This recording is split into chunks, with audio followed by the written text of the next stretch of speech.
Boa tarde, pessoinhas. Então, a nossa aula de hoje de história, nós vamos fazer uma pesquisa, na verdade, né? Então, hoje no caderno de história tem uma atividade ali e nós vamos fazer uma pesquisa para complementar. Então, ali na página 147, você é um pesquisador. Vamos lá, vamos assistir um videozinho e depois a gente conversa. Como você deve saber, nosso país é feito por imigrantes de vários lugares do mundo. A chegada dessas pessoas em terras brasileiras tornou-se ainda mais intensa a partir de 1808, quando o fluxo de europeus já era permanente, principalmente no Rio Grande do Sul e no Rio de Janeiro. Por isso, é bastante comum que a maioria das famílias por aqui tenham poucas gerações antecessoras nascidas no Brasil. Da mesma forma, é igualmente comum que essas famílias brasileiras não possuam maiores informações, fotos ou registros sobre essas migrações. Apesar de existir o Museu da Imigração do Estado de São Paulo como uma forma de acessar informações sobre os imigrantes que chegaram ao Brasil pelo Porto de Santos, nem todo mundo tem condições de ir até lá e conferir o gigantesco acervo de registros. Então, como é possível descobrir quem são os seus antepassados imigrantes? Este é o seu Fatos Responde. Eu sou seu amigo Boco.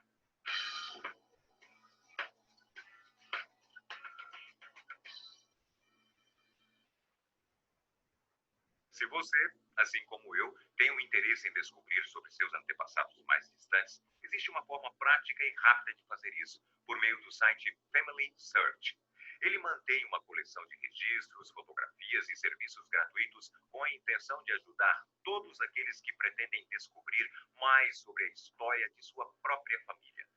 Desenvolvido pela Igreja de Jesus Cristo dos Santos dos Últimos Dias, nome oficial da religião chamada de Igreja Mórmon desde 1894, essa organização vem reunindo e preservando registros de todo o mundo, criando a maior coleção de registros históricos e genealógicos do mundo. Todos os arquivos foram limpados, catalogados e digitalizados por vários integrantes desta igreja. E a razão para realizarem todo esse trabalho é porque acreditam que as famílias são eternas e que poderemos desfrutar da companhia de nossos antepassados após a morte. Além de oferecerem o serviço de assistência gratuita aos usuários para pesquisa pessoal, o Family Search também presta serviço a quase 5.000 centros de história da família em 129 países. E no ano passado foram criados 103 novos centros de história da família em todo o mundo. Além dos visitantes presenciais nestes centros, o site Family Search recebeu 133 milhões de visitas online durante o ano e agora tem 7,3 milhões de usuários registrados. Em 2016, estes usuários fizeram um upload de 4 milhões e 700 mil fotos de família, 520 mil documentos, 360 mil histórias de família e 50 mil arquivos de áudio. Atualmente, o site contém 14 milhões e 500 mil fotos, 1 milhão e 600 mil documentos, 1 milhão e 100 mil histórias e quase 92 mil arquivos de áudio. Lá existe também um acervo com mais de 4 milhões de imagens relacionadas aos imigrantes que tiveram São Paulo como seu destino. Isso significa que algum membro antepassado da sua família pode estar registrado neste histórico e você ainda não sabia. Como você deve imaginar, o trabalho para digitalizar todos os documentos é muito grande. Por isso, voluntários do mundo todo contribuem no trabalho de indexar estes registros digitalizados por meio de uma ferramenta do site. Além disso, para tornar essa pesquisa ainda mais refinada e completa, a Igreja Mórmon tem desenvolvido um grande projeto de digitalização de microfilmes e outros registros. Com isso, serão acrescentados milhares de nomes ao sistema nos próximos anos. E agora, com a recente atualização do sistema, tornou-se ainda mais fácil acessar milhares de fotos de família, histórias, documentos e arquivos de áudio, principalmente em dispositivos móveis. Ficou com vontade de descobrir aí a história da sua família? Então eu vou te explicar como utilizar o site para fazer isso. É bem simples. Para procurar pelo nome de um antepassado, é preciso escrever o máximo de informações que você souber. Nomes e sobrenomes, datas de nascimentos, casamentos e falecimentos. É só clicar na opção pesquisar no menu principal. Gostou? Então acesse o site e depois conte pra gente se você conseguiu encontrar aí algum antepassado seu. Um grande abraço do seu amigo Hugo e até o próximo Fatos Responde. Isso, então aqui para quem quer pesquisar, né, a árvore genealógica da sua família. Mas aqui na página 147, nós vamos fazer uma outra pesquisa, também envolvendo a família, mas vocês já vão saber. Você é um pesquisador. Um dicionário da família foi organizado no Brasil para listar e descobrir o significado dos sobrenomes das pessoas que vieram morar na nossa terra entre os séculos 19 e 20. Descobriu-se, por exemplo, que para os japoneses, Suzuki é o nome de uma espécie de estaca que se coloca no meio do monte de ramas de arroz. Os Suzuki, então, eram aqueles que se dedicavam ao plantio de arroz. Da mesma forma que Rossi, entre os italianos, referia-se a pessoas que tinham a cor avermelhada na pele e nos cabelos. Vermelho em italiano é rosso.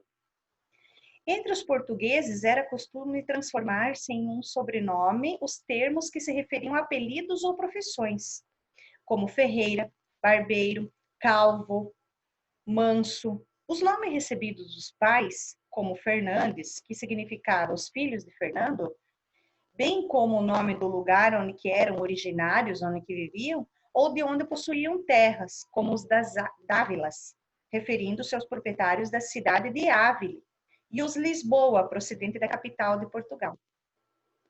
Então, aqui embaixo, vocês vão fazer a seguinte atividade. A prof já vai explicar para vocês o que vocês vão fazer com os sobrenomes de vocês, mas vamos ver aqui um videozinho primeiro. Vamos lá. O nome e o sobrenome de uma pessoa é a sua maior identidade. Por isso que é tão importante os pais pensarem muito bem antes de registrar uma criança no cartório. E aqui no Brasil, de acordo com a Lei de Registros Públicos, os cartórios podem recusar o nome que os pais escolherem para seus filhos. Sabe por quê? Para evitar nomes que poderiam expor a pessoa ao ridículo futuramente. Eu sei, parece errado eles terem o poder de julgar isso, mas essa lei se tornou necessária, já que muitos pais estavam escolhendo nomes um tanto que diferentes para seus filhos, né? Você conhece, por exemplo, alguém que se chama Photoshop Leonardo Carvalho? Ou então Free William? Ou então Comigo é 9 na Garrucha Trouxada? Eu acho que não, né? Olha, eu não tenho nada contra esses nomes todos peculiares, né? Mas são por casos assim que muitas pessoas decidem mudar os seus nomes quando completam 18 anos de idade. Agora, no caso dos sobrenomes, nem todo mundo tem vontade de mudar o seu, pois eles carregam histórias de tantas pessoas diferentes em vários lugares do país e talvez pelo mundo. Na lista de hoje, eu tenho certeza que o seu sobrenome está aqui no meio. E se não estiver, provavelmente estará o de alguém que você conhece, de um amigo ou parente seu. Por isso, conheça agora os 10 sobrenomes mais comuns do Brasil e suas origens. Número 1, Silva. A origem desse nome é de Portugal. E só em São Paulo existem quase 700 mil pessoas com esse sobrenome registrado. Ele é o mais popular aqui do país e foi adotado por milhares de pessoas que chegavam ao Brasil com o interesse de começar uma vida nova, sem vínculos com o passado na Europa. Quando essa palavra chegou aqui no Brasil pelos colonizadores, os escravos libertos adotaram o Silva em seus nomes com essa mesma intenção. E o registro mais antigo até hoje é de 1612. Hoje é praticamente impossível saber quantos Silvas existem no Brasil, né? Só mais um Silva que a estrela não brilha. Ele era banqueiro, mas era pai de família. Número 2, Souza. Assim como o Silva, o sobrenome Souza, seja nas variações de S ou Z, originou-se em Portugal. E essa palavra veio do latim, que significa seixos ou rochas. Esse sobrenome pertenceu a uma família portuguesa e quando esse chegou ao Brasil, se espalhou com grande velocidade. Tomé de Souza foi o primeiro governador geral do Brasil e a primeira pessoa com esse sobrenome aqui no nosso país. Número 3, Oliveira. Assim como Daniela de Oliveira, o nome da nossa produtora, você já deve ter percebido que até agora nenhum sobrenome se originou aqui no Brasil. mas a razão para isso é pelo Brasil ter sido colonizado pelos estrangeiros. Por isso, praticamente todos os sobrenomes vieram de outros países e aos poucos eles foram ganhando popularidade.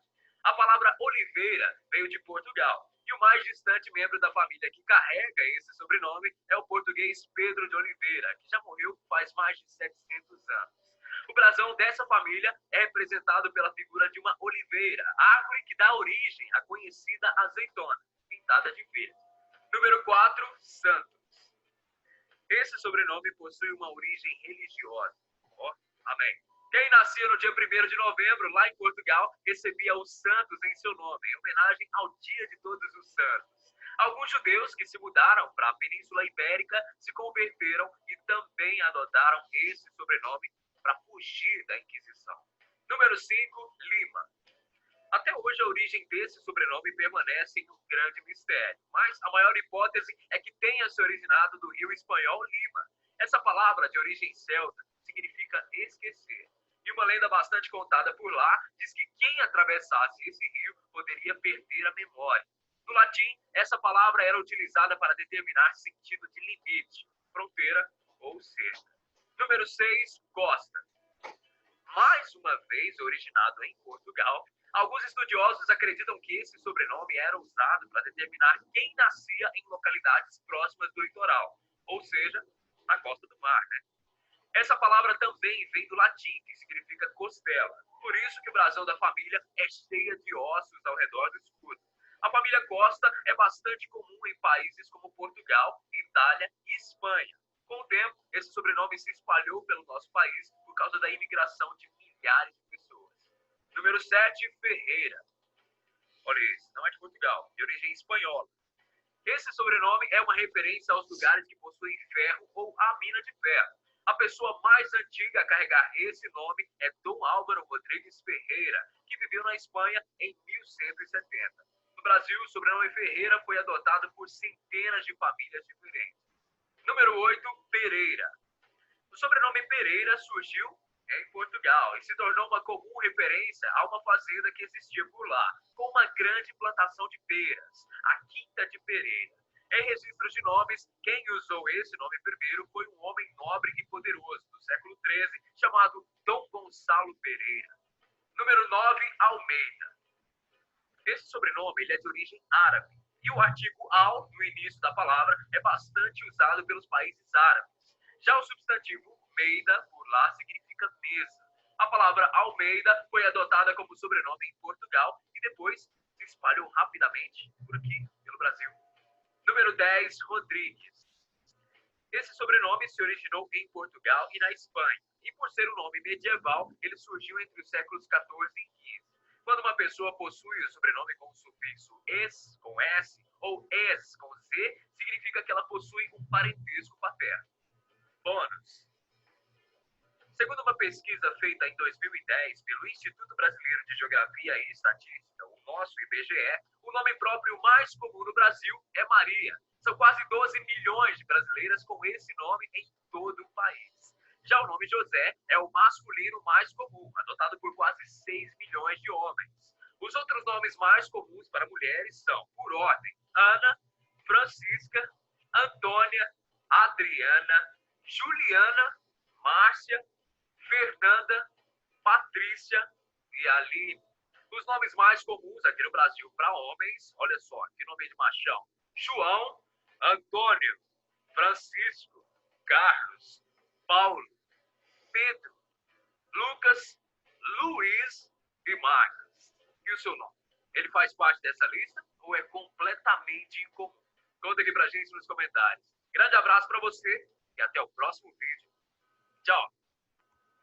Viram, então? Então, eu fui pesquisar do meu sobrenome, né? Um dos meus sobrenomes é Gonçalves, que tem 730.079 brasileiros. É uma maneira simples e direta, esse sobrenome significa filho de Gonçalo, que nem ele falou ali, né? Que tem o ex, é sempre filho de alguém, né? Filho de alguma coisa. Já o próprio nome Gonçalo, por sua vez, tem origem germânica e pode ter sido formado pelas locuções Gandhi, né? Que é a luta e Salo, que é escuro, gerando o significado cego pela luta. Gonçalves significa isso, né? Pelo menos. Ou salvo da luta. É o 36º sobrenome mais comum no Brasil, com famílias vindas de Portugal, Colômbia, Espanha, Paraguai, Argentina, entre outros países. E o Lima, que ele falou ali também, são 2.020.888 brasileiros que têm esse sobrenome. Como ele falou ali, né? Meu Deus do céu. A origem dos Limas está muito distante do nome da capital do Peru, antes de estabelecer com o sobrenome. O termo era voltado aos originários da região do Rio Lima, que ele comentou também, que nasce no sul da Espanha e deságua no Atlântico ao norte de Portugal. De origem pré-romana, a raiz desse termo está ligada às regiões de Lemos, Monforte de Lemos, na Galícia, e Lamego, em Portugal. É o 9º sobrenome mais frequente no Brasil. Ali ele colocou antes, né? Não foi no 9º, ele colocou antes. Essa aqui eu peguei num site ali de sobrenomes. A atividade que vocês vão fazer. Vocês vão fazer uma pesquisa do seu sobrenome, da sua família também, né? Pode pesquisar, se tiver ali, como o meu, Gonçalves de Lima, pesquisa o Gonçalves, pesquisa o Lima, né? Que nem eu fiz. E vão, a que etnia pertence, como o prof fez ali, como ele falou, qual o significado, descobrir quantas pessoas têm no mesmo sobrenome, tudo que encontrar, escrever no caderno. Não é achar, gente, uma frasezinha, é original de Portugal, só isso. Meu sobrenome é originário de Portugal. Tudo, eu quero 2, 3 folhas de caderno feita, tá? Não é uma linhazinha de caderno, tá? E vão fazer um áudio relatando o que encontrou para a prof. Então, registra no caderno, eu quero escrito no caderno isso, tá? Coloca lá, atividade do dia 5/8 e faz a pesquisa toda ali, pesquisa sobre o meu sobrenome da minha família. E vai anotar tudo o que encontrou, tá? Tudo, curiosidades, tudo que encontrou, ok? E vai gravar um áudio e mandar para a prof. É isso? Acabou? E agora? Passamos para amanhã, né, gente? Então, não esqueça, não é 2, 3 linhas, não é isso que eu quero uma pesquisa. Quando a prof fala pesquisa, é pesquisa, não é 3 linhas, não é 2 linhas, ok? Presta atenção, vê o vídeo que o prof vai colocar o vídeo lá no plural, se travou um pouquinho aqui, vai estar lá no plural para vocês verem bem certinho, ok? E é isso, fiquem bem e até amanhã.